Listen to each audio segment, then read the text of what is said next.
ಕಲಾ ಸುಮ್ಮನಿರು ನೀನು. ಅಲ್ಲಿ ಅವರು ರೆಸ್ಪೆಕ್ಟ್ ಕೊಡಲ್ವಲ್ಲ ನೀವು. ಕಲಾ ಸುಮ್ಮನಿರು. Okay madam, okay madam, okay.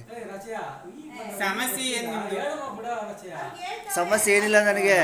P D O sir ಇಲ್ದಿರೋ ಟೈಮಲ್ಲಿ ನಾನು ನಂಬರ್ ಕೊಡ್ತೀನಿ, ನನ್ನ ಫೋನ್ ಕರೆನ್ಸಿಲಿ ಹಾಕ್ಸ್ತೀಯಾ?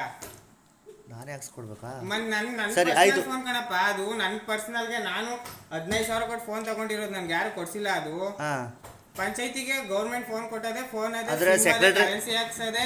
ಫೋನ್ ಮಾಡು ನೀನು, ಅದಕ್ಕೆ ಮಾಡಬೇಡ ಅಂತ ಹೇಳಿಲ್ವಲ್ಲ ನಾನು. ಯಾಕೋ ರೆಸ್ಪೆಕ್ಟ್ ಹೋಗ್ತಾನೆ ಇದೆಯಲ್ಲ, ಏನು ಮಾಡಲಿ ನಾನು? ಸುಮ್ಮನಿರಿ, ಅವ್ರು ಕೇಳಿ ಸುಮ್ಮನಿರಿ, ಅವ್ರಿಗೆ ಗೊತ್ತಿಲ್ಲದೆ ಇರೋದನ್ನ. ಯೋಗೇಶಣ್ಣ, ನೀವೇ ಬಂದ್ರು ನಮಗೆ ರೆಸ್ಪೆಕ್ಟ್ ಕೊಟ್ಟು ಮಾತಾಡ್ತಾರ, ಇವ್ರು ಯಾಕೆ ನಮ್ಗೆ ರೆಸ್ಪೆಕ್ಟ್ ಕೊಡ್ತಲ್ವಲ್ಲ?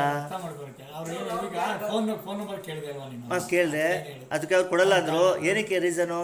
ಅಂದ್ರೆ ಅವ್ರ ಸ್ವಂತ ಮೊಬೈಲಿಂದ ಕಾಲ್ ಮಾಡ್ಬೇಕು. ಇವಾಗ ನಾಳೆ ನಮ್ಮ ಇಲ್ಲಿ ಕೇಳಿ, ದಲಿತರ ಏರಿಯಾದಲ್ಲಿ ಇಲ್ಲಿ ಕೇಳಿ, ಮುಖ ಕೊಟ್ಟು ಮಾತಾಡಿ ಸರ್. ನಿಮ್ಮನ್ನೇ ಕೇಳ್ತಾ ಇರೋದು. ನಾಳೆ ದಲಿತರ ಏರಿಯಾದಲ್ಲಿ ಒಂದು ಕಾರ್ಯ ಇದೆ, ನಿಮ್ಮ ಪಂಚಾಯತಿ ವತಿಯಿಂದ ಆಟೋ ಇದೆ, ಆಟೋನ ಅಲ್ಲಿಗೆ ಕಳ್ಸ್ಕೊಡಿ.